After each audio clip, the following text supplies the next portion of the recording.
आज आपण पहिलं मॉड्यूल आपलं पूर्ण झालेलं आहे. आता आपण ध्यानाविषयी वेगवेगळे ध्यानाचे प्रकार आहेत, तर आपण ते जाणून घेऊया. विपश्यना बद्दल, विपश्यना कुठे शिकवली जाते महाराष्ट्रात माहिती आहे तुम्हाला? विपश्यनाचं केंद्र मोठं कुठे आहे ते? इगतपुरी. इगतपुरीला आहे. कोणी गेलंय का तिथे? मी तर नाही गेलो.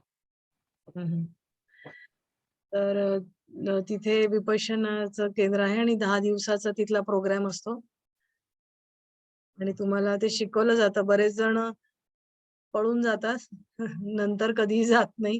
ज्यांना आवडतं ते पुन्हा पुन्हा येतात, कारण तुमचं पूर्ण तोंड बंद असतं.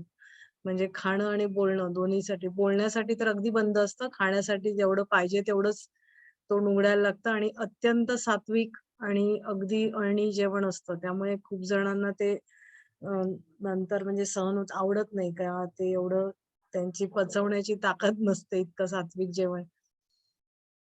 पण स्वतःकडे बघण्याला तिथे शिकवलं, म्हणजे आपोआप आपण शिकतो. ऍक्च्युली शिकवलं काहीच जात नाही, स्वतःकडेच आपण बघायला शिकतो. तर आता हे विपश्यना हे कशा म्हणजे कोणत्या तत्वावर, म्हणजे कोणत्या धर्माशी संबंधित आहे माहितीये का? विपश्यना ही ध्यान पद्धती बौद्ध धर्म. बौद्ध गौतम धर्म, बुद्ध. गौतम बुद्धांनी सांगितले. तर आज आपण त्याच्याबद्दलच आपण माहिती करून घेणार आहोत. विपश्यना ही ध्यान पद्धती, एक मिनिट, बुद्ध तत्वज्ञानावरती आधारित आहे. बुद्धांच्या उपदेशातील 10वा उपदेश, महासत्तिपट्टन सूत्र त्याचं नाव असं आहे.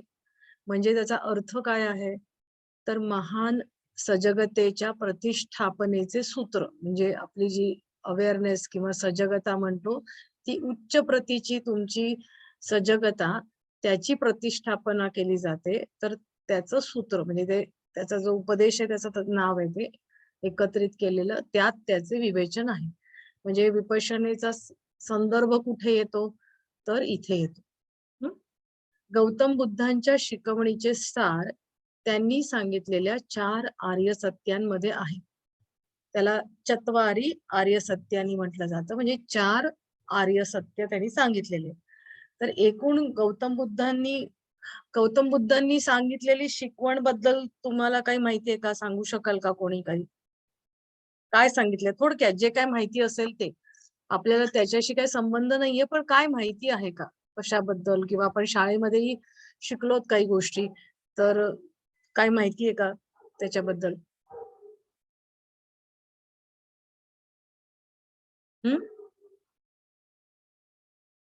गौतम बुद्धांची आपल्याला मला वाटतं इतिहासामध्ये या गोष्टी होत्या आपल्याला. सर्वच प्राण्यांच्या बाबतीत करुणेचा भाव ठेवणे, बरोबर, अगदी महत्वाचं. आणि प्रज्ञा आणि शील याचं पालन करणे, त्रिरत्न सांगितली त्यांनी. आणि हे जे 4 आर्य सत्य आहेत, 4 आर्य सत्य सांगितलेले आहेत त्यांनी. आणि प्रज्ञाशील आणि समाधी 3 आहेत. 3 रत्न त्यांनी ती सांगितले, प्रज्ञाशील आणि समाधी. बरोबर, 4 आर्य सत्य सांगितले. आणि अष्टमग्ग. ते काय माहितीये तुम्हाला? काय सांगाल त्याच्याबद्दल? त्याच्याबद्दल चक्र आहे ना? आठ अंग, त्याच्यामध्ये 8 अंग सांगितलेले आहेत त्यांनी. अष्टांग म्हणजे अष्टमग्ग म्हणजे 8 अंग सांगितलेले आहेत की जी माणसाच्या आचरणामध्ये असावीत. बरोबर, अगदी बरोबर. आणि मग अजून काय सांगितलेलं आहे? अजून एक गोष्ट सांगितलेली आहे. अष्टमग्ग सांगितलं, अजून काय सांगितलं त्यांनी? 12, 3 झाले, 4 झाले, 8 झाले, आता 12 काय सांगितलंय त्यांनी? 12 काही आठवत नाही. आणखी ते दुःखाची बरोबर. दुःखाचं मूळ कारण काय आहे सांगा? दुःखाचं मूळ कारण त्यांनी काय सांगितलेलं आहे? षडरूप. कृष्णा. षडरूपीच्या बाबतीत ऐकून बरोबर आहे. बरोबर, तृष्णा सांगितलेलं आहे. अविद्या आणि तृष्णा. दुःखाचं मूळ कारण तुमची तृष्णा आहे, आसक्ती, तर ती आहे आणि अविद्या. बरोबर. मग त्या अविद्येचा नाश तुम्हाला करायचा असेल किंवा त्या तृष्णेचा नाश करायचा असेल, तर त्यांनी भवचक्राचं वर्णन केलेलं आहे. त्यांनी त्या 12 गोष्टी सांगितलेल्या आहेत. तर त्या चक्राप्रमाणे की एकातून दुसरं, दुसऱ्यातून तिसरं, तिसऱ्यातून चौथं, ते एक चक्र तुमचं चालूच राहतं. बरोबर. आणि मग म्हणजे तुम्ही त्या भवचक्रामध्ये अडकत जाता आणि ह्याचं मूळ कारण तुमचं अविद्या असं आहे. म्हणजे अविद्या, मग संस्कार, मग विज्ञान, नामरूप, अशा त्या सगळ्या 8 गोष्टी आहेत त्याच्या. म्हणजे अगदी तुम्ही मृत्यूपर्यंत, जरा-मरण किंवा मृत्यू इथपर्यंत येता आणि मग तुमची पूर्वकर्म परत तुम्हाला असतातच, की पुन्हा तुम्ही जन्म घेता. म्हणजे ह्या सगळ्या चक्रामध्ये तुम्ही अडकता, असं पण त्यांनी सांगितलेलं. तर आता ह्याच्यातून तुम्हाला सुटका पाहिजे, बरोबर? ह्या जन्म-मरणाच्या चक्रातून, ह्या दुःखातून तुम्हाला सुटका पाहिजे. तर तुम्हाला त्याच्यासाठी ध्यान केलं पाहिजे. बरोबर? म्हणजे त्यांनी हा एक मार्ग सांगितलेला आहे, की दुःखाचा नाश करायचा आहे, अविद्येचा नाश करायचा आहे, तर तुम्ही काय? तर त्यांनी ती 4 आर्य सत्य सांगितलेले आहेत, की आपलं जे आयुष्य आहे, दुःख, life is full of misery. तुमचं आयुष्य हे दुःखाने भरलेलं आहे. आणि ऍक्च्युअली दुःखाच्या शेवटी जे काही येतं, ती गोष्ट आनंद, म्हणजे ती मधली एक स्थिती असते 2 दुःखांच्या मधली. तर ती असते ना, ती महत्वाची असते. मग त्यांनी सांगितलं, आता जर आपण म्हटलं दुःख हे दुःखमय, तुमचं जीवन दुःखमय आहे, तर मग काय आयुष्य दुःखानेच भरलंय का? मग तसंच जगायचं का? तर नाही. म्हणजे त्यांनी म्हटलेलं, की प्रत्येक दुःख जे तुमचं निर्माण होतं, त्याला प्रत्येकाला एक कारण असतं. बरोबर? दुःखाला कारण असतं. आता आपण आजार म्हटलं, तर हेच पतंजली योगसूत्रमध्ये हेय तू हान पाय असं सगळं सांगितलेलं आहे. ते सेम आहे. म्हणजे त्याची कंपॅरिझन केली तर, की आपण आजार म्हटलं, दुःख जर आपण आजार म्हटलं, तर आजाराचं कारण पण असतं. बरोबर? म्हणजे आपण आजाराशी संबंधित, शरीराशी संबंधित केलं तसं. तर दुःख म्हटलं, तर दुःख समुदाय म्हणजे काय? दुःखाचं एक कारण पण असतं. हं. मग आता कारण आहे, तर ते कारण आपण त्या कारणाचं निराकरण करू शकतो का? की ते कारण आहे तर आपण दुःख भोगतच राहणार?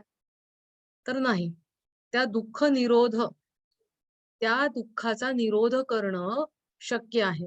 म्हणजे ते दुःख घालवणं हे शक्य आहे. म्हणजे थोडक्यात आपण जर म्हटलं, आपल्यावर एखादी गोष्ट, वाईट प्रसंग तुमच्यावरती आला, गुदरला, तर तुम्ही विचार करायला पाहिजे, की आता आपल्यावर वाईट प्रसंग आलाय, तर त्याचं काहीतरी कारण असेल किंवा अचानक जरी आला, तर आपण आध्यात्मिक दृष्टीने विचार केला, तर आपलं काहीतरी जन्मीचं काहीतरी असणार आहे, की त्याच्यामुळे तुम्हाला त्या कर्मांमुळे तुम्हाला ही गोष्ट तुमच्या आयुष्यामध्ये घडते. मग आता ही घडते, तर त्याचा निरोध करणं पण शक्य आहे. म्हणजे ते ते जे आलेलं संकट आहे, आलेलं दुःख आहे, तर ते जाऊ पण शकतं. तर कसं त्या दुःख निरोधाचा मार्ग पण आहे, असं त्यांनी सांगितलंय, की त्याच्यामध्ये एक ठराविक मार्गाने तुम्ही चालत गेलात, तर तुम्हाला त्या दुःख निरोधाचा मार्ग म्हणजे आहे, असं त्यांनी सांगितलेलं आहे. हे 4 गोष्टी सांगितलेल्या आहेत. आता ह्या सगळ्या अध्यात्माशी निगडीत सगळ्या गोष्टी आहेत, की जन्म, मृत्यू, त्या चक्रातून निघून जाणं किंवा दुःख आलंय तर त्या तृष्णेने, आसक्तीने तुम्हाला ते दुःख आलेले. आपल्याला इच्छा, वासना असतात. त्याच्यामुळे एखादी गोष्ट करावीशी वाटते आणि त्याची परिणिती आहे ती तुमची दुःखामध्ये होते. तर ही आर्य सत्य म्हटलेलं आहे, की ती कोणत्याही काळामध्ये, कोणत्याही स्थितीमध्ये, कोणत्याही देशामध्ये ती असतातच असतात. म्हणजे ही आपण कुठल्याही गोष्टीचं मूळ जर आपण बघितलं तर हे आहे.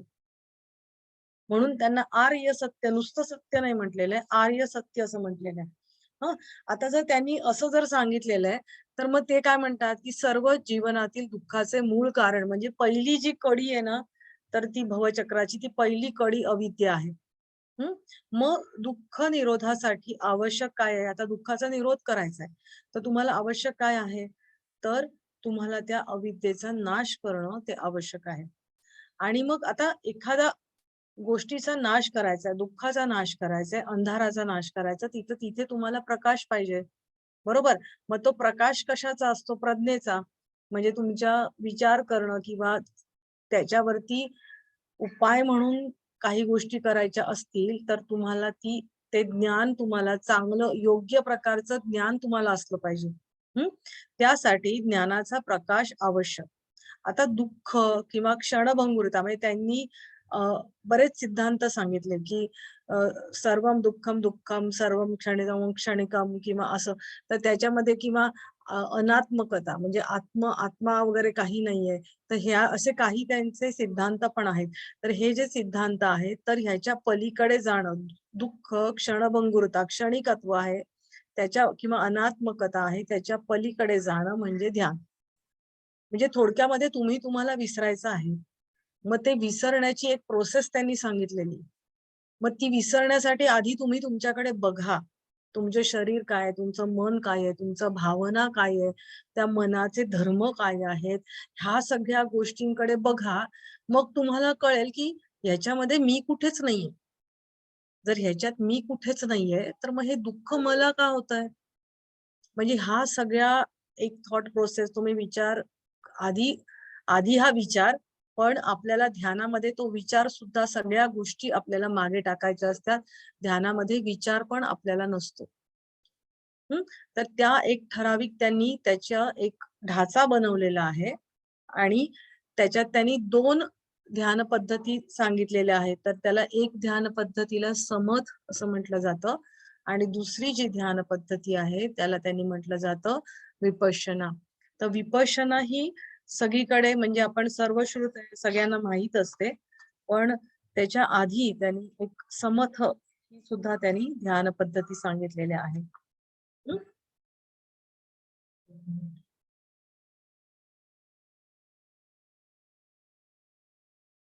आता समथ काय आहे आपण ते बघूया.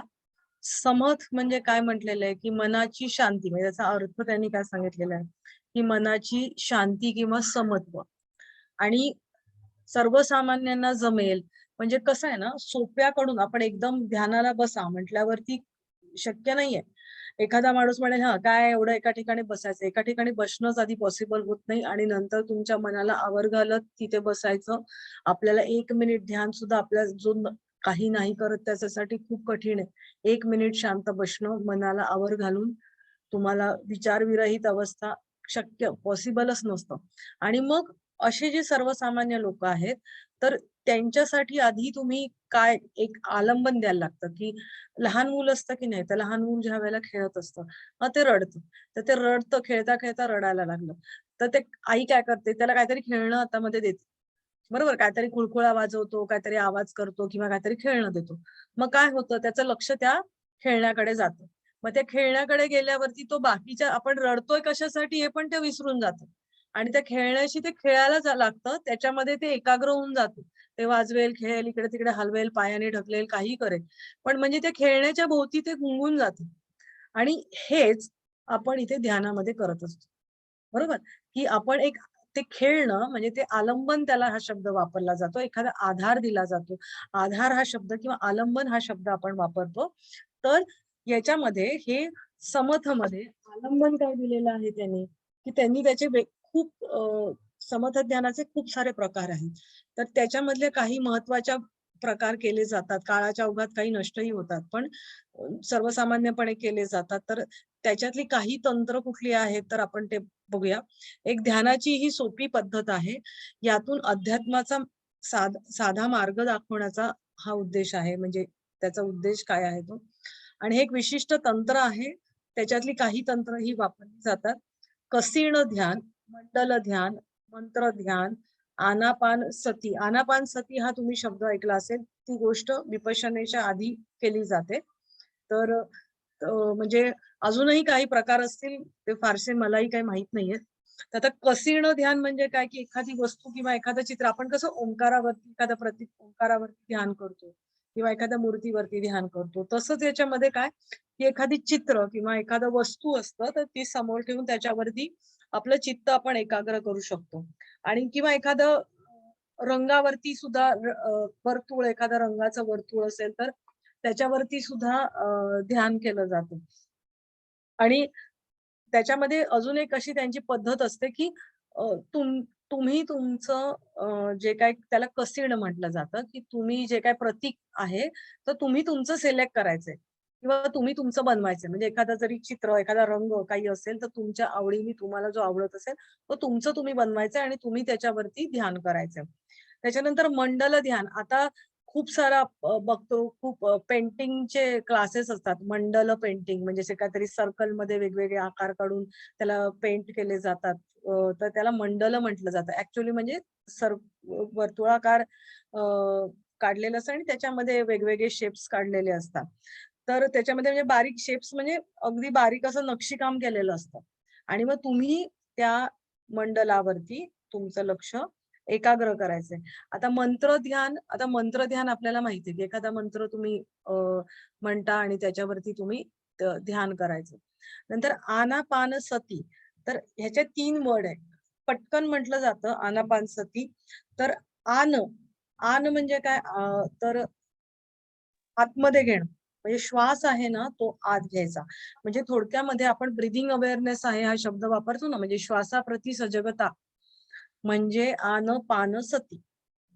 पटकन म्हणताना आनापानसती म्हटलं जातं. आन म्हणजे तुम्ही श्वास आत घेता, पान म्हणजे बाहेर सोडता आणि सती म्हणजे सजगता.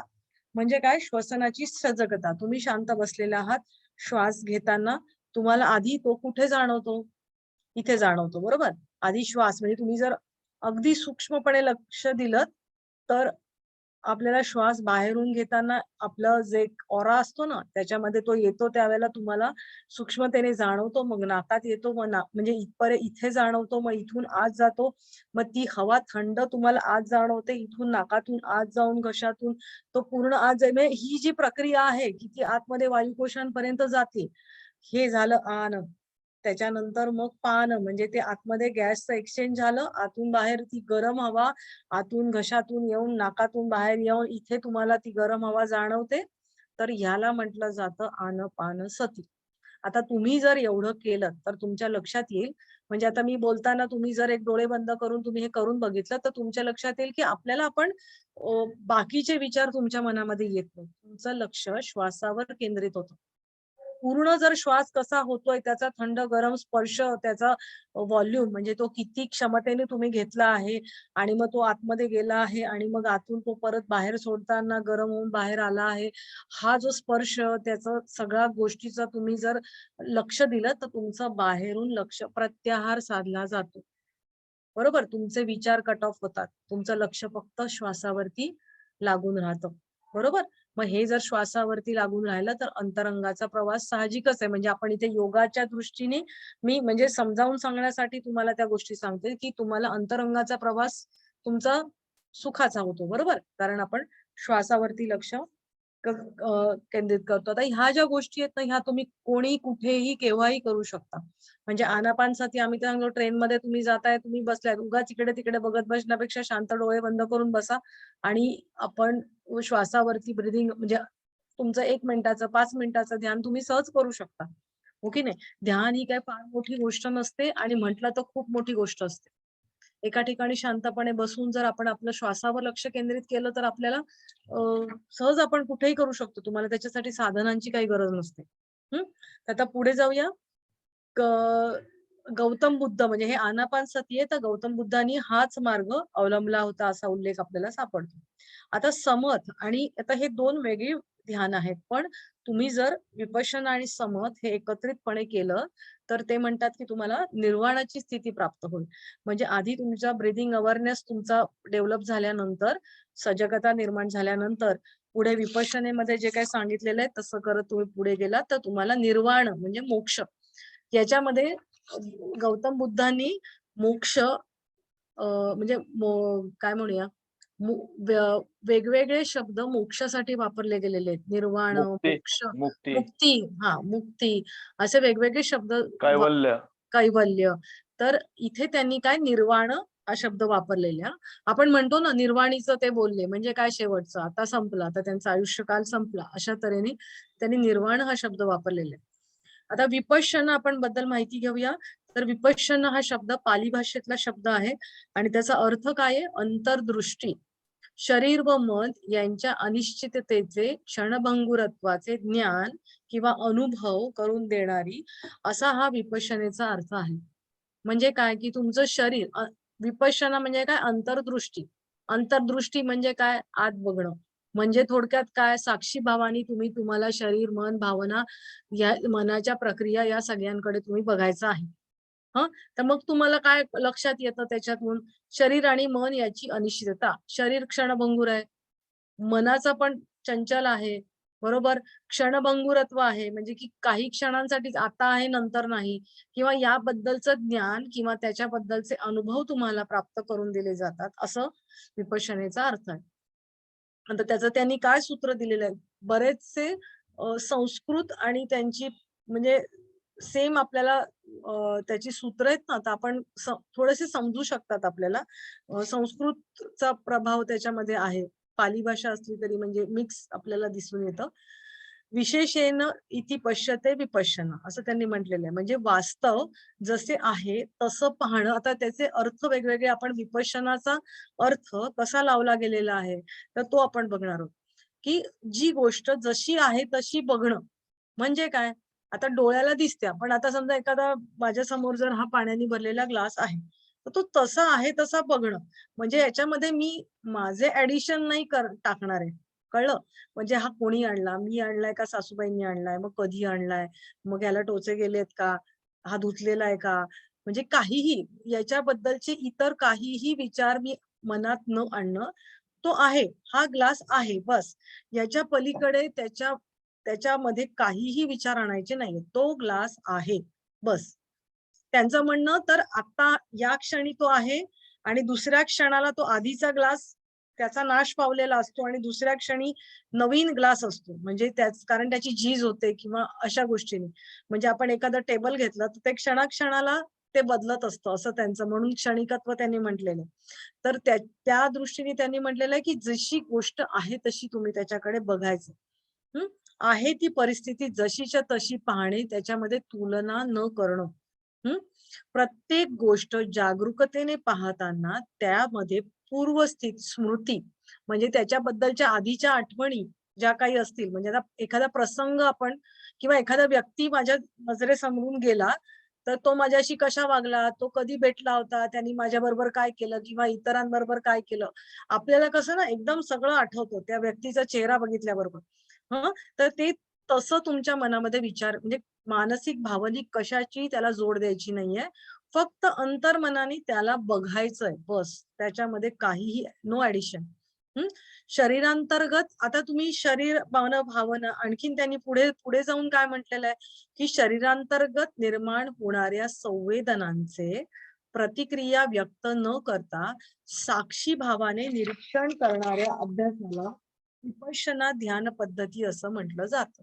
म्हणजे नुसतं शरीर, मन नाही, आतमध्ये तुमच्या ज्या काही संवेदना निर्माण होतात, म्हणजे एखादी गोष्ट बघितल्यावर, त्याच्यावर विचार केल्यावरती अजून सूक्ष्म रीतीने आपल्या मनात काहीतरी घडत असतं. तर त्या ज्या काही संवेदना घडतात, त्याच्याकडे तुम्ही सूक्ष्म रूपाने बघायचं. म्हणजे त्या सूक्ष्म रीतीने घडत असतात, तर तुम्ही त्यांच्याकडे फक्त बघायचं. आपल्याला एरवी त्याची जाणीव पण नसते. बरोबर? आपण एखाद्यावरती चिडलो. आपण म्हणतो क्रोध, राग आपल्याला जाळतो. मग आपल्याला जाळतो म्हणजे काय? आपल्या इथे इतके शब्द इतके छान मराठीमध्ये दिलेले आहे ना, की खरोखर म्हणजे आपण विचार केल्यावरती खरोखर तो जाळतच असतो आपल्याला आतून. हं. तर त्या गोष्टींकडे काय आतमध्ये घडतं, राग आला म्हणजे काय झालं? मला काय झालं? माझ्या शरीरात त्या ते विचार आल्यानंतर मग कुठले विचार आले? वगैरे, वगैरे, वगैरे सगळ्या गोष्टी त्यांच्याकडे नुसतं बघणं. साक्षी भावाने बघणं. हं. नंतर डोक्यापासून पायापर्यंत व पायापासून डोक्यापर्यंत शरीराच्या प्रत्येक भागावर, पेशीवर मन केंद्रित करत करत विशेष पद्धतीने केलेले स्वतःचे निरीक्षण म्हणजे विपश्यना. बरोबर? म्हणजे आपण थोडक्यामध्ये आपण जर हे केलं ना, आपण काय म्हणतो योग निद्रा किंवा शवासन करतो की नाही, तर आपण कसं पायापासून एक एक एक एक अवयवांकडे बघत येतो. बरोबर? मग आपण एक एक अवयवांकडे बघत येतो. तशाच पद्धतीने आता वरून खाली जा किंवा खालून वर असं त्यांनी कोणत्याही प्रकारे त्यांनी कुठलाही क्रम तुम्ही घेऊ शकता असं ते म्हणतात. पण प्रत्येक अवयवाकडे तुम्ही बघत जायचंय साक्षी भावाने आणि नुसतं अवयव नाही तर आतमध्ये त्या पेशींमध्ये काय म्हणजे प्रत्येक पेशीत बदल काय घडून येतो. आपल्या शरीरात बदल घडून येतात. का घडून येतात? तर ते प्रत्येक पेशीत घडून येतात म्हणून त्याचं स्थूल रूपाने पूर्ण शरीरात बदल घडून आलेले दिसतात. बरोबर? ज्यावेळेला स्थूल रूपाने एखादा परिणाम घडून येतो, त्यावेळेला तो सूक्ष्म रूपाने प्रत्येक पेशीवरही घडलेला असतो. तर अशा प्रकारे प्रत्येक पेशीमध्ये काय तुम्हाला संवेदना, काय बदल घडून येतात ते तुम्ही बघायचं आहे. कुठे गेलं? हां, डोक्यापासून पायांपर्यंत व पायापासून डोक्यापर्यंत शरीराच्या प्रत्येक भागावर, पेशींवर मन केंद्रित करत विशेष पद्धतीने केलेले स्वतःचे निरीक्षण म्हणजे विपश्यना. शरीराच्या पे शरीराच्या पेशीत उत्पन्न होणाऱ्या संवेदनांचे जसे असतील तसे, आपण मगाशी अर्थ बघितला, जशी गोष्ट आहे तशीच तुम्ही बघायची आहे. तर त्या संवेदना जशा आहेत तशा साक्षी भावाने, म्हणजे कसं आहे की आपण रस्त्यावरती कोण कोणाला मारतंय किंवा एखादा मदाऱ्याचा खेळ चालू आहे किंवा डोंबाऱ्याचा खेळ चालू आहे, तर आपण काय असतो, आपण बघ्याची भूमिका असते. आपण फक्त उभे असतो आणि जस्ट तुम्ही बघत असता. बरोबर, त्याच्यात तुमची ऍक्टिव्हिटी, तुमचा सहभाग काही नसतो. बरोबर, तुमचं काही त्याच्यामध्ये तुम्ही कृती करत नसता, फक्त बघणं एवढीच तुमची कृती असतात आणि उभं राहणं. बरोबर, तर तशाच प्रकारे तुम्ही तुमच्या या संवेदनांकडे साक्षी भावाने, तटस्थपणे तुम्ही बघायचं आहे. आणि कसं, स्मृतीविरहित, त्याबद्दलच्या मागच्या ज्या काही घडलेल्या गोष्टी स्मृतीतल्या तुम्ही वर आणायच्या नाहीये. अटकळ न बांधता, म्हणजे तसंच आहे, त्याच्याबद्दलच्या मनामध्ये जे काही गोष्टी तुमच्या अडलेल्या आहेत किंवा त्याच्याबद्दलच्या निगेटिव्ह गोष्टी असतील तर त्या कुठल्याही मनात आणायचं नाहीये. समतेच्या प्रतिकारांशिवाय पाहिजे केलेले निरीक्षण म्हणजे विपश्यना. हे अनुभव जाणणे, समतेने पाहणे व स्वानुभूतीने अनुभवणे. हं? म्हणजे हे जे कुठले अनुभव, आता एखादी गोष्ट तुम्ही साक्षी भावाने बघत असता, तटस्थपणे बघत असता, त्यावेळेला आपल्या चुका आपल्याला दिसतात. म्हणजे आपण एखाद्यावर ओरडलो, रागावलो. त्याच्यानंतर आपण जर विचार केला, खरोखर गरज होती का एवढं रागवायची? एवढं काय नुकसान झालं होतं का? मग का रागावलो? किंवा तो माणूस एरवी असं करतो का? आता चुकून झालं असेल, किंवा अशा ज्या काही गोष्टी आहेत ना, तर त्या तुम्ही म्हणजे जाणायच्या आहेत, की तुमच्या मनातले हे जे येणारे विचार आहे, म्हणजे तुम्ही मुद्दामून विचार करायचा नाहीये. पण ती कृती केल्यानंतर, घडल्यानंतर किंवा काही विचार येतात. कृतीनंतरच असं नाही, ध्यानाच्या अवस्थेत जे काही विचार येतात, तर ते तुम्ही तटस्थपणे, साक्षी भावाने, समतेच्या दृष्टीने, म्हणजे त्याच्यामध्ये काही ॲडिशन, सबट्रॅक्शन काही करायची नाहीये. बॅलन्स ठेवून त्या बघायच्या आहेत आणि त्याचे परिणाम, जे काही संवेदना तुमच्या शरीरामध्ये निर्माण होतात, तर त्या फक्त अनुभवायच्या आहेत. तिथे काय होतंय फक्त तुम्ही बघणार आहात, अनुभवणार आहात. आपल्या प्रत्येक पेशीमध्ये काही घडत असतं. तर ते काय घडतंय हे तुम्ही फक्त बघायचंय. ते इतक्या सूक्ष्म लेव्हलवरती असतं, की त्याचा अनुभव आपल्याला इतर वेळी येतच नाही आणि त्याच्यासाठी तुम्हाला प्रॅक्टिस करायला लागते. आणि हे केल्यावर काय होतं, तर त्याच्यामुळे काय होतं, तुमचं मनाचं शुद्धीकरण होतं आणि एखाद्या गोष्टीचं मुळापासूनचं ज्ञान होतं. बरोबर? तर हा त्याचा खूप मोठा फायदा तुम्हाला होतो. समत असेल तर मनःशांती मिळेल. म्हणजे समतचा फायदा काय, की तुम्हाला मनःशांती मिळतं आणि साक्षी भावाने पाहता येतं आणि म्हणून विपश्यनेपूर्वी समतचा अभ्यास आवश्यक आहे. समत पाहिजे. समत आले की अनुभवाचे विश्लेषण योग्य रीतीने करता येते. म्हणजे तुमचं बघा, मन विश्लेषण केव्हा येईल, तुम्ही रागावलेले असाल आणि एखादी गोष्ट तुम्हाला त्याच्यावरती, एखाद्या गोष्टीवरती परीक्षण करायला सांगितलं, तर आधी तुमचं डोकं शांत व्हायला पाहिजे, तर तुम्ही नीट परीक्षण करू शकाल ना. बरोबर? तर तसंच तुमच्या अनुभवांकडे बघण्यासाठी तुम्हाला आधी मन शांत झालेलं पाहिजे. मग ते मन शांत होण्यासाठी तुम्ही काय करायचंय, तर तुम्ही समजचा जर तुमचा अभ्यास आधी केला, तुमचं मन शांत होईल आणि मग तुम्हाला विपश्यनेचं, म्हणजे ते जे अनुभव येतात त्याचं विश्लेषण आहे, ते योग्य रीतीने करता येतील. आणि आवडी-निवडीचा अनुभव समत्व बुद्धीने स्वीकारता येईल. म्हणजे काही गोष्टी तुम्हाला आवडतात, म्हणजे काही आपले गोष्टी आपण आवड-निवड म्हणतो ना, आवडतं किंवा नावडती गोष्ट असते. तर त्याचे जे काही अनुभव असतात, तर ते अनुभव आपण एकांगी अनुभवणार नाही. म्हणजे काय, की आता समजा एखादी गोष्ट आपण केली, हं. त्याचा पॉझिटिव्ह परिणाम तुमच्या मनावरती झाला. ही गोष्ट मला आवडते. एखाद्याने आपल्याला चांगला म्हणजे आपल्या ओळखीचा माणूस आला, त्याने एखादी वस्तू आणून दिली. तर ती वस्तू आणून दिल्यावरती काय होतं, की ती वस्तू आपल्याला उपयोगाची आहे का? की उगाचच आणून दिली आहे. मग ही मला आवडते, मला उपयोगाला येईल किंवा असं, म्हणजे आपण त्याच्याबद्दलचे विचार करायला लागतो. हं. किंवा एखादी व्यक्ती आहे, की तो चांगला आहे, वाईट आहे, हे लगेचच आपण त्या चांगलं वाईट या भावनेच्या मध्ये जातो. बरोबर. तर चांगलं वाईट या भावनेच्या मध्ये न जाता तुम्ही मध्ये राहिलं पाहिजे. समत्व तुम्हाला राखता आलं पाहिजे. बरोबर. जी वस्तू, जी परिस्थिती, ती व्यक्ती आहे तशी तुम्ही बघणं, स्वीकारणं या गोष्टी तुम्हाला आल्या पाहिजे. म्हणजे ध्यानामध्ये तुम्हाला जे अनुभव येतात तर ते तुम्ही लाईफमध्ये तुम्ही ते अप्लाय करू शकता. तटस्थपणे राहून एखाद्या गोष्टीचा शांतपणे विचार करू शकता किंवा एखादी गोष्ट तुम्ही स्वीकारू शकता. आपल्या बाबतीत घडलेली स्वीकारू शकता. हं?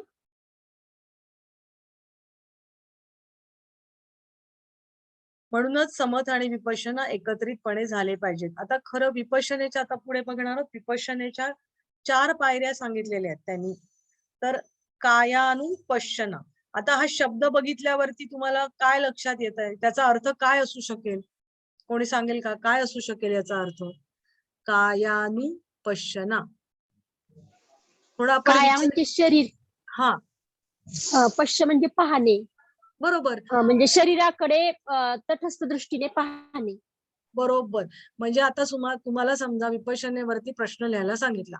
आता कायानुपश्यना पण अरे त्याच्यात काय लिहायचं हेच माहित नाहीये. बरोबर. नाव आठवलं. पण त्याच्यात काय लिहायचं हेच तुम्हाला आठवलं नाही. तर तुम्ही या शब्दावरून तुम्ही लिहू शकता की नाही मला सांगा बरं? बरोबर. म्हणजे एखादी गोष्ट तुम्ही कशी लक्षात ठेवायची? तर त्या शब्दाची फोड केली, त्या शब्दाचे अर्थ जाणून घेतले, की तुम्हाला त्याच्याबद्दल ती माहिती तुम्हाला लिहिता येते. आता याच्यामध्ये आता तो क्रम बघा कसा आहे हां. कायानुपश्यना. दुसरं काय आहे वाचा बरं. वाचता येतंय का? दिसतंय? दुसरं काय आहे? पहिलं कायानुपश्यना. दुसरं काय आहे? वेदानुपश्यना. वेदा नाहीये. जसं आहे तसं बघा. सॉरी वेदनानुपश्यना. बरोबर. वेदना वेदनानुपश्यना. म्हणजे काय? वेदनेकडे संवेदना. वेदना म्हणजे संवेदना. तर हा. त्या शरीरामध्ये निर्माण होणाऱ्या संवेदनांकडे तुम्ही बघायचं. बरोबर. म्हणजे आता लक्षात घ्या क्रम कसा आहे. शरीर, हां, मग शरीरामध्ये काय निर्माण होतात? संवेदना. हे अजून शरीर आणि मग ह्या संवेदना निर्माण झाल्या. मग त्याच्या पुढचा स्तर कुठला? वाचा हे. तिसरं काय? पुढचं नाही. हा. चित्तानुपश्यना. हां, चित्तानुपश्यना म्हणजे काय आता आपण म्हणजे कुठे गेलो? चित्ताच्या लेवलला गेलो. मनावर. चित्तावर. मनावर. हां. मग ऍक्च्युअली सांगू का? जिथे जे शब्द आहेत ना, ते तुम्ही तसेच लिहिण्याचा प्रयत्न करा. कारण काय ना, फार सूक्ष्म लेव्हलवरती मन आणि चित्त मध्ये फरक आहे. हं. फार सूक्ष्म हम्म. लेव्हलवरती आता तुम्ही पतंजली योगसूत्रांचा अभ्यास कराल, तर तुम्हाला लक्षात येईल. पतंजली ऋषींनी योगश चित्तवृत्ती निरोधा म्हणलेलं आहे. मनवृत्ती निरोधा म्हणताय का? नाही. म्हणू शकले असते ना. हो. मग त्यांनी ठराविक शब्द ठराविक ठिकाणी वापरलेले आहेत. तर आपणही तसेच वापरण्याचा प्रयत्न करायचा. हं. ओके. चित्तानुपश्यना. पुढचं काय आहे? धम्मानुपश्यना. धम्मानुपश्यना. आता धम्म म्हणजे काय? धर्म. धम्म म्हणजे धर्म. आता तुम्हाला ह्या 4 गोष्टी कळल्या. आता धर्म कशाचा? चित्ताचा. चित्ताचा धर्म. बरोबर. आपण ध्यान पद्धती बघतो तर मनाकडे, मनाच्या सगळ्या प्रक्रियांकडे बघणार आहोत. तर हा धर्म कशाचा आहे? हा मनाचा आहे. हं. काया शरीराकडे बघितलं, मग संवेदना वेदनांकडे बघितलं, मग चित्ताकडे बघितलं आणि धम्म म्हणजे धर्माकडे बघितलं. या लक्षात आल्या 4 गोष्टी? थोडंसं तुम्ही पण तुमच्याशी रिकलेक्ट करण्याचा प्रयत्न करा, की आपण कसं लक्षात ठेवायचं. नुसतं ऐकलं असं लक्षात असं ठेवू नका. कारण अर्धा अभ्यास तुमचा मग हे शिकता-शिकताच होऊन जाईल. कळतंय? हं. आता कायानुपश्यना पहिलं आपण बघणार आहे. शारीरिक स्तरावर आणि स्थूल शरीर म्हटल्यावर मॅडम ते धम्मानुपश्यनाचं सांगा ना. आहे ना, आता पुढे येईल ना. आपण प्रत्येकाचं बघणार आहोत. धम्म म्हणजे धर्म. हं. धम्म याचा अर्थ धर्म असा आहे. हं. आता कायानुपश्यना शारीरिक स्तरावरती. आता शारीरिक स्तर म्हणजे काय? स्थूल शरीर. विचारां आत जेवढे जात जातो तसे ते सूक्ष्म, स्थूलाकडून सूक्ष्माकडे. ध्यान प्रक्रिया ही स्थूलाकडून सूक्ष्माकडे. योगाचा प्रवास कसा असतो? स्थूलाकडून सूक्ष्माकडे. शरीराकडून तुम्ही मनाकडे, अंतरंगाकडे जात असता. बरोबर. नंतर मनाच्याही पलीकडे जाता समाधीवस्था. बरोबर. तर स्थूलाकडून सूक्ष्माकडे हा प्रवास आहे. म्हणजे तुमचा ह्या ज्या कशा आहेत, कायानुपश्यना पहिली स्थूल आविष्कार, मग वेदना, मग चित्त, मग धम्म, असं सूक्ष्म सूक्ष्म लेवलमध्ये तुम्ही जाणार.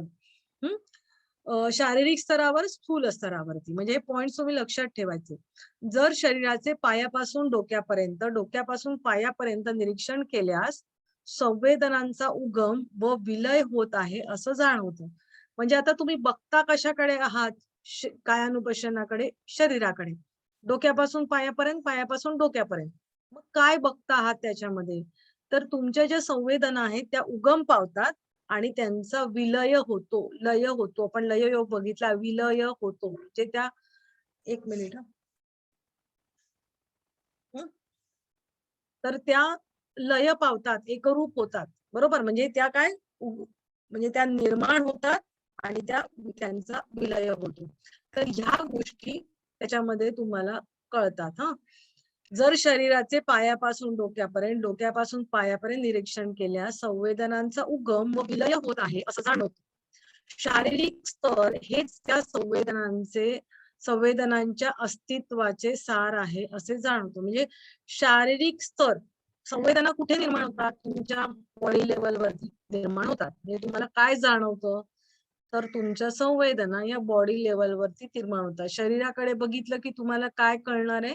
की संवेदना कुठे माझ्या हातात निर्माण झाली, पायात निर्माण झाली, कुठे झाली, काय होतंय, हे सगळं तुम्हाला कळतं. ते निर्माण होतं, त्याच्यानंतर ते परत नाहीसं पण होतं, त्याचा लय सुद्धा होतो. हळूहळू आता त्याचं नंतर शेवटी काय होतं? तर हळूहळू शरीराची जाणीवच तुमची नाहीशी होते. म्हणजे तुम्ही शरीराकडे बघायला लागला तर हळूहळू काय होतं? तुमची जाणीव नाहीशी होते. एखादी लाट येते तर ती एकदम हायर लेवलला जाते, परत खाली येते, तिचा लय होतो, पुन्हा ती निर्माण होते, पुन्हा ती उंची गाठते, परत तिचा लय होतो, बरोबर. मग संवेदना निर्माण झाली, की उंची गाठली, पुन्हा तिची लयाला गेली, ती नष्ट झाली, पुन्हा उगम पावली.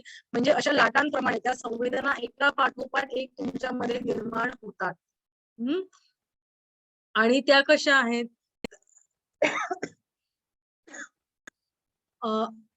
अनित्य आहेत आणि त्याचं दुःख शारीरिक स्तरावरती ते जाणवतं. म्हणजे हे थोडं मिस्टेक झाले. तर त्या अनित्य आहेत म्हणजे काय? त्या कायमस्वरूपी आहेत का हो त्या संवेदना? एखादी शरीरामध्ये तुमची वेदना निर्माण होते तर ती कायमस्वरूपी असते का? नाही ना. आता निर्माण झाली किंवा ती नष्ट पण पावते. मग नष्ट झाली म्हणजे कायमस्वरूपी नष्ट झाली का? पुन्हा निर्माण पण होऊ शकते, बरोबर. मग हे शरीराच्या स्तरावरती ज्या काही घडामोडी होतात त्या तुम्हाला शरीराकडे तुम्ही बघितल्यावरती तुम्हाला कळतात. थोडक्यात असं आपल्यामध्ये सतत बदल होत असतो आणि म्हणूनच मी, म्हणजे ज्याला आपण मी म्हणतो, आता हे माझं शरीर, या शरीरातला माझा मी, ऍक्च्युली साक्षी बाबांनी त्यालाच बाहेर काढून त्या मीनी बघायचंय माझ्या शरीराला, कळलं. ऍक्च्युली करताना करायचं काय आहे? हा माझ्यातला मी आहे ना, तोच मला बाहेर काढायचा आहे. आणि माझ्या शरीराकडे बघताना मी माझ्या शरीराला बघतेय, मग ह्याच्यातला मी कुठे माझ्या शरीरात दिसतोय का? मला नाही दिसत आहे ना. आणि मग जर मी बघितलं तर ते काय म्हणतात की माझ्यातला मी, आता जसं संवेदना आहे तसं माझ्यातला मी प्रत्येक क्षणी जन्माला येतोय आणि प्रत्येक क्षणाला मरतोय, पुढच्या क्षणाला मरतोय, पुन्हा जन्माला येतोय, पुन्हा मरतोय. तुम्ही जर आपण जर बघितलं, आपल्या पेशी सुद्धा काय त्याचं आयुष्य ठरलेलं आहे, प्रत्येक पेशीचं. मग आता शरीर आपण म्हटल्यावर जर प्रत्येक पेशीचं आयुष्य ठरलेलं आहे, मग याच्यामध्ये मी जो आहे तर माझं सुद्धा तसंच आहे ना. माझ्यातला मी बघताना मी शरीराकडे बघतोय तर याच्यात जे काही घडतंय ना ते मी सगळं बघायचं. त्याला म्हटलं जातं कायानुपश्यन. आपल्यात सतत बदल होत असतो आणि म्हणूनच मी प्रत्येक क्षणी मरतो, मारतो नाही, मरतो पाहिजे. प्रत्येक क्षणी मरतो व प्रत्येक क्षणी जन्मतो असे बुद्धांचे मत आहे. तर ते जे मत आहे, तर ह्या ज्या काही लाटांप्रमाणे संवेदना निर्माण होतात त्याच्यामुळे त्याच्यामध्ये जे सातत्य असतं आणि त्याच्यामुळे काय वाटतं तर हे जीवन आपल्याला सलग आहे आणि भासतं. म्हणजे आता प्रत्येक क्षणात त्यांनी एक सर्वं सर्वं क्षणिकं क्षणिकं असं म्हटलेलं आहे. तर म्हणजे प्रत्येक गोष्ट ही क्षणापुरती असते. पण मग आपण बघतो दुसऱ्या क्षणाला ती असते. त्यांचं म्हणणं काय की त्याच्यामध्ये काहीतरी बदल घडत असतात. प्रत्येक वस्तूमध्ये क्षणाक्षणाला बदल घडत असतात. मग तसं माझ्यामध्ये सुद्धा प्रत्येक क्षणी माझ्यामध्येही बदल घडतात आहेत. आपलं शरीर लहान असतं. आपल्याला कसं आहे ना, ते बदल इतक्या सूक्ष्म तऱ्हेने घडत असतात, की आपल्याला ते जाणवू पण शकत नाही. लहानपणीची मी, तरुणपणीची मी आणि आत्ताची मी सारखेच आहोत का हो? नाही ना. आपल्यामध्ये सुद्धा काही बदल घडतात आहेत की नाही? पण ते सूक्ष्म रूपाने बदल घडतात आहेत. त्याच्यामुळे काय वाटतंय की ते बदल असे सातत्याने घडतात. म्हणजे आयुष्य हे सतत आहे असं वाटतंय. पण प्रत्येक क्षणी माझ्यातला मी बदलत गेला. हे समजलं का? आपण जर स्वतःचं उदाहरण घेतलं, आपण लहानपणी जे असतो, तीच व्यक्ती आहे ना लहानपणी. तीच व्यक्ती आहे तरुणपणी. तीच व्यक्ती आहे प्रौढतेच्या वेळेला. तीच व्यक्ती आहे म्हातारपणी. बरोबर? पण मग तिच्यामध्ये बदल होत गेलेत की नाही? म्हणजे काय? तिच्यात क्षणाक्षणाला त्यांचं म्हणणं काय क्षणाक्षणाला ती जन्मते, क्षणाक्षणाला मरते. पण त्याच्यातले बदल हे इतके म्हणजे मायन्यूटली होत असतात, की ते तुम्हाला आपलं आयुष्य हे सतत घडतंय असं तुम्हाला जाणवतं. हे तुम्हाला समजतंय का? हो. बरोबर. एखादी वस्तू हो आता आपण एखादा डोंगर बघितला. हां, 25 वर्षापूर्वीचा डोंगर आणि आत्ता बघितलेला डोंगर. हं, वारा, पाऊस, थंडी, ऊन ह्या सगळ्यांनी त्याच्यामध्ये झीज होत असते. हां, तुम्ही आज बघितलेला डोंगर उद्या बघायला जाल तर त्याच्यात काय फारसा बदल झालाय तुम्हाला कळणार नाही. पण 25 वर्षांनी तुम्ही जर बघितलं तर याचं शेप ना थोडासा बदललाय किंवा पाण्याची सतत धार ज्या दगडावर पडत असते तिथे खड्डा पडतो. हां, सतत पडून. बरोबर. पण आता पाणी पडलं आणि लगेच त्याच्यात खड्डा झाला असं होत नाही. जसं मातीत होतं तसं. बरोबर. तर क्षणाक्षणाला या गोष्टी बदलत असतात असं त्यांचं म्हणणं आहे. तसंच आपलं सुद्धा होत असतं. तर हे असं तुम्ही तुमच्या शरीराकडे तुम्ही ज्यावेळेला बघता, त्यावेळेला तुम्हाला अंतिम सत्य काय जाणवतं, तर हे बुद्धांनी सांगितलेलं आहे, की आपल्यात सतत बदल होत असतो आणि म्हणूनच मी प्रत्येक क्षणी मरतो, प्रत्येक क्षणी जन्मतो, असं त्यांचं मत आहे. हं.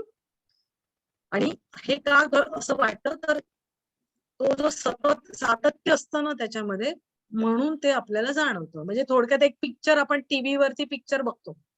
कार्टून फिल्म असतात ना, तर कार्टून फिल्म बनवताना खूप सारे त्यांना पिक्चर्स काढायला लागतात आणि मग ते एका पाठोपाठ एक दाखवले, म्हणजे माझा हा हात असा हलतोय हे दाखवण्यासाठी 50 ते 100 फिल्म बनवायला लागतात. तेव्हा माझा हात इथून इथपर्यंत येईल. नाहीतर तो पिक्चर आपण फोटो काढतो तसा एवढाच राहील. हा एक फोटो, हा एक फोटो, हा एक फोटो असे करत एकापुढे एक जोडले गेले तर माझा हात हलताना दिसतो. त्याचप्रमाणे आपलं आयुष्य आहे, असं ते म्हणतात. पुढचं काय? चला पुढे जाऊया. वेदनानुपश्यना बरंच राहिलंय. हा आता वेदना भावनिक स्तरावरती आहे. मनातील भावनांच्या प्रती वेगवेगळे व्यवहार असतात. म्हणजे आपल्या मनामध्ये ज्या निर्माण होणाऱ्या भावना असतात त्याच्यावर आपण जे वागतो ते वेगळं असतं. एकाच वेळेला एकाच भावनेवरती आपण सेम रिएक्ट पण होत नाही. बरोबर? आणि एखादी गोष्ट घडल्यावरती सेम रिएक्शन पण आपण दाखवत नाही. म्हणजे एखादा माणूस म्हणजे एखादा प्रसंग आपण करतोय. आता मी जी काही रिएक्शन देईल, कदाचित मी पुढच्या वेळेला सेम थोडक्यात आता हा काचेचा ग्लास आहे. हा काचेचा ग्लास समजा खाली पडला. तर आधीची मी असते तर "अरे फुटला कसा? असं कसं?" असं झालं असतं. आताची मी आहे, "अरे तुला लागलं तर नाही ना?" हा बदल. गोष्ट घडली सेम, पण तुमच्या भावना व्यक्त झाल्या वेगवेगळ्या. बरोबर? तर अशा प्रकारे कुठल्याही गोष्टींच्या ज्या भावना तुमच्या निर्माण होतात, तर त्या एकाच प्रसंगाप्रती वेगवेगळ्या असू शकतात. अशा प्रकारे त्यांनी म्हटलेलं आहे. मग तर ज्या काही भावना निर्माण होतात, चांगल्या, वाईट कुठल्याही आपण तटस्थपणे त्या भावनांकडे बघणार. त्यामुळे ज्या वेदना उत्पन्न होतात त्याविषयी सजग राहून साक्षी भावाने बघावे. साक्षी भाव हा शब्द सगळीकडे येईल. हॅलो, आवाज शरीरात येत नाही मॅडम. हं, आवाज येत आला. नाहीये? मॅडम आता मध्ये मला मध्ये कट होतोय मॅडम. नाही क्लिअर येतोय मॅडम मला. फक्त थोडं कनेक्टिव्हिटी बघून घ्या. हा, बर, ठीक. काय ना कनेक्टिव्हिटीला म्हणजे आता मी आहे तिथेच बसली आहे, तर नेटचा काय प्रॉब्लेम झाला तर त्याला मी नाही काही करू शकत. आणि खिडकी जवळच आहे त्यामुळे ठीक आहे, आता येतो ऐकायला? नाही ते मॅडम हो तिथे मॅडम येतोय. तुमचा जर कनेक्टिव्हिटीचा प्रॉब्लेम असला तर इथं स्क्रीनवरती इंडिकेट करते ते. नाही, माझ्या इथे नाहीये. त्यामुळे नाही तुमच्या इथे नाही, आम्हाला दिसते इथे स्क्रीनवरती. ओके ओके ओके, ठीक आहे, आपण पुढे जाऊया. मानसिक स्तरावर भावनांचा उदय व लय होत आहे असा अनुभव करणे आणि हे सर्व गतिशील आहे, बदलणारे आहे, अनित्य आहे, त्यामुळेच दुःख निर्मितीचा अनुभव येऊ लागतो. म्हणजे आता ह्या भावना ज्या तुमच्यामध्ये निर्माण होतात त्या कशा आहे, मानसिक स्तरावरती त्यांचा उदय आणि लय होत असतो आणि त्यांच्याकडे जर तुम्ही बघितलं, अनुभवलं, तर तुम्हाला काय कळतं, त्या गतिशील आहेत. एक झालं की दुसरं येतात, दुसरं झालं, क्षणाचा विलंब न करता आपल्यामध्ये मनामध्ये भावनांची निर्मिती होत असते. आता जर तसं क्षणाला बदलत असतात, तर म्हणजे काय, ते अनित्य आहेत आणि मग त्याच्यामुळे काय होतं, तर तुम्हाला दुःख निर्मितीचा अनुभव यायला लागतो. हे सर्व बुद्धीच्या स्तरावर किंवा विचारांच्या स्तरावर जाणतो असेच नाही, तर ते हे सर्व आपोआपच घडते आहे असं वाटतं. म्हणजे आपल्याला असं आपण फार विचार करतो का, माझ्या मनामध्ये या भावना निर्माण झाल्या किंवा या माझ्या मनामध्ये हे विचार आता या क्षणी येत आहेत, तसा आपण कधी विचार करतो का? नाहीच करत. क्षणात आपल्याला त्या गोष्टी घडत, आपल्या नकळत या गोष्टी घडत असतात, की आपोआप घडतंय असं तुम्हाला वाटतं. पण ऍक्च्युअली तसं नसतं. तर तुम्ही विचारांच्या प्रती तुमची सजगता निर्माण होते ज्यावेळेला तुम्ही वेदनानुपश्यना करता त्यावेळेला. हं? आता पुढची चित्तानुपश्यना ती मानसिक स्तरावरती आहे. आता संवेदना या भावनिक स्तरावर, पहिलं शारीरिक स्तरावर, दुसरं भावनिक स्तरावर आणि तिसरं मानसिक स्तरावरती विचार आपोआपच उदय पावतात. आता याच्यामध्ये वेदनानुपश्यनामध्ये संवेदना, भावना आहेत. याच्यामध्ये काय आहे, विचार आपोआपच उदय पावतात आणि लय पावतात. आपण ते निर्माण करत नाही. ते चांगले वाईट याकडे साक्षी भावाकडनी पाहणं आणि त्याबद्दल ते आहेत तेवढेच पाहणं. आता तुम्ही बघितलं तर सगळ्यामध्ये सेम लिहिलेलं आहे, फक्त त्याच्यातल्या ज्या काही बदल आहेत प्रत्येक नोट मधले तेवढे तुम्ही लक्षात ठेवले की तुम्हाला हे सगळं उत्तर लिहिता येणार आहे. की साक्षी भावाने बघायचंय आणि कसं बघायचं, जर साक्षी भावाने बघतात तर तुम्ही तटस्थपणे बघतात. म्हणजे आणि विपश्यना म्हणजे काय, ते आहे तसंच बघायचं, तुमच्या विचारांकडेही त्या आहेत एवढंच तुम्ही बघायचं. विचारांप्रती प्रतिक्रिया व्यक्त केल्यास दुःख निर्माण होते, म्हणून विश्लेषण करायचे नाही, विचारांचा विचारच करायचा नाही. हे विचारही आपले नाहीत, हे विचार म्हणजे मी नाही, असा अनुभव जेव्हा येऊ लागतो तेव्हा ती चित्तानुपश्यना. म्हणजे काय, आपण इथे भावनांकडे बघितलं, आता इथे जे तुमचे भावनांनंतर तुमचे विचार निर्माण होतात, तर ते विचार त्यांचं विश्लेषण करायचं नाही, ते आहे तसं बघायचं, ते चांगलं आहे, वाईट आहे, याचं पुढे काय होईल वगैरे, असे एका विचारातून दुसरा विचार आपण निर्माण करायचा नाही. तो फक्त बघायचा, संपला. समजा दुसरा निर्माण झाला, तो बघायचा, तो माझा नाहीये, तो माझा नाहीये, हा विचार निर्माण झाला, हा माझा नाहीये, बरोबर? म्हणजे काय, की त्याच्यावरती तुम्ही तुमची प्रतिक्रिया द्यायची नाही थोडक्यामध्ये. त्याच्या पुढचं काय, धम्मानुपश्यना. आता आपण सूक्ष्म, एक मिनिट, धम्मानुपश्यना हा सूक्ष्म स्तर झाला, सर्वात सूक्ष्म स्तर. धम्म म्हणजे काय, धर्म म्हणजे स्वभाव, मनाचा स्वभाव. हा, तर आता इथे धर्म कशाचा आहे, तर मनाचा धर्म तुम्ही बघता आहात. तर आता ही आपण आधी प्रत्येक गोष्ट बघत आलो, शरीराकडे बघितलं, संवेदना भावनांकडे बघितलं, विचारांकडे बघितलं. आता तो विचार आधी निर्माणच का झाला, बरोबर, कुठून झाला, ह्या सगळ्या गोष्टी त्याच्याकडे बघायचं. घडणाऱ्या घटनेमागे जी नैसर्गिक प्रक्रिया आहे तिचं निरीक्षण करणं. शरीर, चित्त, बुद्धी यात घडणाऱ्या क्रियेमागचा जो नैसर्गिक स्रोत आहे किंवा सिद्धांत आहे त्याचं निरीक्षण करणं म्हणजे धम्मानुपश्यना. आता ऍक्च्युअल याची काय अनुभूती आहे हे मी सांगणं कठीण आहे, कारण मला हे गोष्ट मी काही अनुभवली नाहीये. परंतु आता जे काही कोणी लिहून ठेवलंय ते आपण बघतो, बरोबर, की एखादी गोष्ट घडली म्हणजे ती का घडली आहे वगैरे, त्याच्या मागे जी काही नैसर्गिक भावना आहे किंवा मनाचे वेगवेगळे भाव असतात ते बघणं. आता हे शब्दरूपाने मी सांगते, कारण याचा प्रत्यक्ष अनुभव ज्याला आला असेल त्यांनी सांगितलं तर जास्त चांगलं होईल ऍक्च्युअली.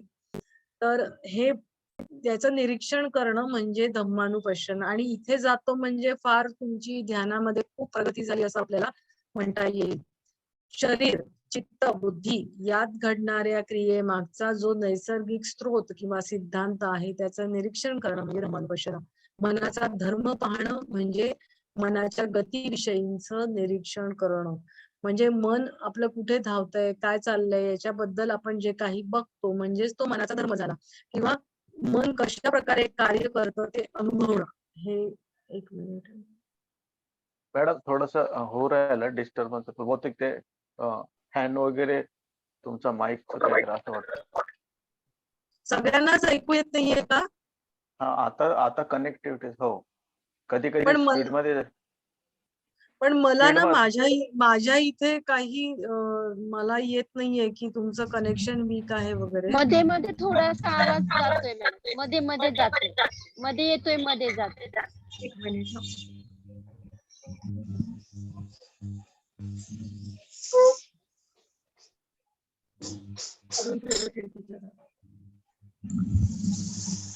आता ऐकायला येते? बरं, तुम्हाला हो मॅडम. कुठलं कळलं नाहीये का? Yes. कुठलं धम्मानुपश्यना समजलंय? हे हा. शेवटचं सांगा ना मॅडम. धम्मानुविपश्यना पूर्ण रिपीट करा. बरं, धम्मानुविपश्यना नाहीये, धम्मानुपश्यना. धम्मानुपश्यना. हा, धम्मानुपश्यना सूक्ष्म स्तरावरती आपण आधी बघितले शारीरिक लेवलवरती, दुसरं बघितलं वेदना, तिसरं बघितलं विचार आणि चौथा आता मनाचा भाव आहेत. मनाच्या ज्या काही गतिविधी प्रक्रिया आहेत तर त्याच्याबद्दल तुम्ही निरीक्षण करता. तर धम्म म्हणजे धर्म. आता धर्म कशाचा? धर्म म्हणजे स्वभाव. त्यांनी म्हणलेले धम्म, तो स्वभाव. कशाचा स्वभाव? मनाचा स्वभाव. म्हणजे इथे थोडक्यात तुमच्या ज्या चित्तामध्ये उठणाऱ्या काही गोष्टी, मनाचे जे काही स्वभाव आहेत त्याच्याबद्दल तुम्ही निरीक्षण करणार आहात. की एखादी जी घटना घडते, एखादी घटना घडल्यानंतर ज्या काही त्याच्यातून विचार उठतात, संवेदना उठतात, विचार त्याच्यातून निर्माण होतात किंवा त्याच्यावर आपल्या प्रक्रिया आपण देतो, किंवा ही जी काही प्रोसेस आहे, ही काही मनाची जी चाललेली प्रोसेस आहे त्याच्याकडे, तर ती निर्माणच कुठून झाली किंवा याच्याबद्दल जे काही सांगितलं असेल. आता ह्याच्याबद्दल बारीक सांगायला त्यांचे गुरुच पाहिजे की पुढे काय घडतं किंवा काय, किंवा तुम्हाला जर वाटत असेल तर काही मी सांगू शकत नाही किंवा याचं वर्णन मी वाचलं कुठे नाहीये. तर ह्या शरीर चित्त बुद्धी यांच्यामध्ये घडणाऱ्या क्रियेमागचा जो नैसर्गिक स्रोत किंवा सिद्धांत आहे त्याचं निरीक्षण करणं म्हणजे धम्मानुपश्यना. मनाचा धर्म पाहणं म्हणजे, आता मनाचा धर्म पाहायचं म्हणजे काय बघायचं, तर मनाच्या गतीविषयीचं निरीक्षण करायचं. म्हणजे आता या क्षणी मनामध्ये हे आलंय तर पुढच्या क्षणी काय येतं, किती स्पीडने आपलं मन, म्हणजे आता इथे आहे तर दुसऱ्या क्षणी अमेरिकेत जाईल, तर पुढच्या क्षणी मंगळावर जाईल, तर चंद्रावर जाईल, बरोबर. तर त्यांच्या गतीविषयी निरीक्षण करायचं. मन कशा प्रकारे कार्य करते, अनुभवते, त्याचा अनुभव आपण घ्यायचा. आता जसं विंचवाचा धर्म काय आहे? डंख मारणं. सापाचा काय आहे? दंश मारणं. त्याप्रमाणे मनाचा धर्म काय आहे, म्हणजे आपल्या मनाचा धर्म काय आहे याचा अनुभव घ्यायचा म्हणजे धर्मानुपश्यना. म्हणजे आपण हे शब्दांचे खेळ ऍक्च्युअली करतो, पण याचं ऍक्च्युअल काय आतमध्ये घडत असतील त्या गोष्टींकडे बघणं म्हणजे त्यांनी म्हटलंय की धम्मानुपश्यना खूपच सूक्ष्म स्तरावरची साधना आहे. आता विपश्यना, आता इथे ऍरो पाहिजे. तर विपश्यनेने काय होतं, तर तुम्हाला सम्यक ज्ञान होतं. राईट माइंडफुलनेस म्हणजे विपश्यना. त्याच्यातून तुम्हाला राईट नॉलेज मिळतं, म्हणजे सम्यक ज्ञान मिळतं. मग त्याच्यातून काय होतं, तर तुम्हाला प्रज्ञा, ज्ञा म्हणजे ज्ञान होणं. तर ते ज्ञान कसं होतं? विशेष प्रकारचं ज्ञान होतं, प्रज्ञा, किंवा त्याला इंग्लिशमध्ये इन्साइट असं म्हटलं जातं. आणि मग ती विशेष प्रकारची प्रज्ञा तुमची जागृत झाली तर काय होतं, तर तुम्हाला निर्वाण प्राप्ती होते किंवा तुमचं लिबरेशन होतं. आता या विपश्यनेचा उद्देश प्रत्येक वेळेमध्ये आपण थोडंसं रिपीट होईल. विपश्यनेचा उद्देश काय? या अविद्या सा पाहियासी. अविद्या म्हणजे अविद्या. तर ह्या अविद्येचा नाश किंवा अंत होतो. आपण बघितलं सगळ्या दुःखाचं मूळ कारण काय आहे, तर त्या भवचक्राचं मूळ कुठून तयार होतं, तर त्यांनी म्हटलेले अविद्येपासून. मग ह्या अविद्या, दुःखाचं मूळ कारण काय आहे, तर अविद्या, आणि ह्या अविद्येचाच नाश होतो, बरोबर. अविद्येचा नाश झाला म्हणजे तुम्हाला निर्वाण प्राप्ती झाली. लक्षात येते ही गोष्ट? ही गोष्ट लक्षात येते आहे का? हो. दुःख कशामुळे निर्माण होतं? अविद्येतून, बरोबर. मग अविद्येतून दुःख निर्माण होतं, तर या अविद्येचा नाश झाला की दुःखाचा अंत होणार, बरोबर. मला कोणीतरी सांगा हो नाही, म्हणजे पुढे जाऊया आपण. 2-3 मिनिटच राहिले. हो हो. हा, तर मग अविद्येचा नाश करण्यासाठीच आपण ही विपश्यना करतो आहोत, बरोबर. एखाद्या गोष्टीच्या मुळापर्यंत शोध घेण्याची वृत्ती निर्माण होते. म्हणजे तुम्हाला आता काय काय मिळतं त्याच्यामुळे, तर म्हणजे आता आपण डायरेक्ट निर्माणापर्यंत आपल्यासाठी लोक पोहोचणार आहोत का? नाही ना, एक एक लेवल तुम्ही करत करत जाणार आहात. पण त्या वाटेमध्ये तुम्हाला काय काय तुमच्या फायद्यात पडणार आहेत गोष्टी, तर त्या ह्या की एखाद्या गोष्टीच्या मुळापर्यंत शोध घेण्याची वृत्ती निर्माण होते. जसा क्लास आहे तसा बघणं, म्हणजे मूळ स्वरूप आहे तसं बघणं. म्हणजे एखादी गोष्ट आहे तशी बघायला शिकतो आपण, त्याच्यामध्ये काही ऍडिशन आपण टाकत नाही. बरोबर, आपले विचार किंवा आपल्या पूर्वस्मृती त्या व्यक्तीबद्दलच्या आपण टाकत नाही. प्रत्येक गोष्टी हा एखाद्या गोष्टीच्या मुळापर्यंत शोध घेण्याची वृत्ती निर्माण होते, म्हणजे असं या शकतं ना की एखादी वस्तू ही निर्माण झाली, केव्हा निर्माण झाली, कुठे निर्माण झाली, कशा प्रकारे निर्माण झाली. बरोबर, तुम्ही कुठलाही विचार घ्या, त्याच्या मुळापर्यंत तुम्ही पोचता. कुठलीही गोष्ट आहे त्याच्या मुळापर्यंत ती जशी आहे तशी तुम्ही स्वीकारता आणि आपोआप तुम्ही मग तुम्हाला त्याचं ज्ञान, प्रज्ञा, विशेष ज्ञान तुम्हाला ते प्राप्त होतं. प्रत्येक गोष्टीकडे सजगतेने पाहता येतं. तर सजगता तुमच्यामध्ये निर्माण होते. बरोबर, भावनिक गुंतवणूक नसते. आपण बघितलं एक एक आपण सोडत आलो ना. आधी शरीर सोडलं, मग संवेदना सोडल्या, मन सोडलं, मनाच्या प्रक्रिया सोडल्या, मग निर्वाण तुम्हाला मिळालं ना. भावनिक गुंतवणूक नसतं, जसं आहे तसं बघणार तर तुमच्या भावना त्याच्यामध्ये नसणारच. अनित्य, दुःख, अनात्म ह्या गोष्टी तात्पुरत्या आहेत हे समजते. अनात्म म्हणजे आपण आत्मा म्हणतो की नाही, मी आहे ही भावना नसणं. बरोबर, तर ह्या तात्पुरत्या आहेत असं समजणं, म्हणजे क्षणभंगुरता जी आहे ना ती तुम्हाला कळते. आता कायानुपश्यनेत तर तुम्हाला त्याचं काय समजतं ते आपण बघूया. शरीर अणुरेणूंचं बनलेलं आहे. या अणुरेणूंचा सतत उदय व लय होतोय. प्रत्येक क्षणी अणु आणि रेणू निर्माण करत आहे. म्हणजे प्रत्येक क्षणाला अणु आणि रेणू निर्माण होत असतात. सतत हे असंच होत असतं. यात तुम्ही कुठेही नाही आहात असा अनुभव येतो. मी म्हणजे हे शरीर हा भाव निघून जातो. यावेळेस शारीरिक स्तरावर निर्माण होते. बौद्धिक स्तरावर तर्काने जाण्यापेक्षा प्रत्यक्ष असा अनुभव घेणे ही कायानुपश्यना. म्हणजे तुम्ही शरीरामध्ये हे शरीर म्हणजे मी नाही, थोडक्यात हे तुम्ही जाणता असा त्याचा अर्थ आहे. आणि प्रत्येक वेळेला तुमच्या शरीरामध्ये जसं आपण तरंग म्हटलं तसं प्रत्येक क्षणी तुमचं शरीराची अणु निर्माण होत असतात आणि ते नाश पावत असतात. बरोबर, वेदनानुपश्यना मनात निर्माण होणाऱ्या भावना, संवेदना या फक्त मानसिक अवस्था आहेत ज्या आपण शब्दात व्यक्त करतो. कंटाळा आला, दुःख झाले, राग आला म्हणजे नेमके काय झाले, त्या मागची मनाची हालचाल काय आहे हे अनुभवणं म्हणजे वेदनानुपश्यना. आता हे मला वाटतं समजतंय, आपण तेवढं आपण डिस्कस पण केलेलं नाही, कळलं तर विचार. चित्तानुपश्यना मनातील संवेदनांचा उगम व लय होतो, यात मी कुठेही नाही हे अनुभवणं, हे सर्व आपोआप घडतंय याचा अनुभव घेणं. आपण बघितलं की चित्तामध्ये आपल्या संवेदनांचा उगम आणि लय होतोय, तर ते निर्माण होताना याच्यामध्ये मी कुठेही नाही. थोडक्यात तुम्ही जर बघितलं तर प्रत्येक गोष्टीत मी कुठेही नाही याचं तुम्हाला ज्ञान व्हायला लागतं. अहंकार म्हणजे आपण पतंजली योग सूत्रातला आपण विचार केला तर जी अस्मिता आहे, मी आहे, त्याचा इथे नाश पावायला लागतो. पताय. धम्मानुपश्यना मनाच्या प्रक्रिया पाहणे, मनाचा ह्या रिपीट झाल्यात ह्या गोष्टी पण त्या आवश्यक आहेत. घडणाऱ्या घटनेमागच्या नैसर्गिक प्रक्रियेचे निरीक्षण करणे. वरील चारही विपश्यना या स्थूलाकडून सूक्ष्माकडे जाणाऱ्या आहेत. बरोबर, शरीराकडून आपण मनाच्या प्रक्रियांपर्यंत पोचलो आहे.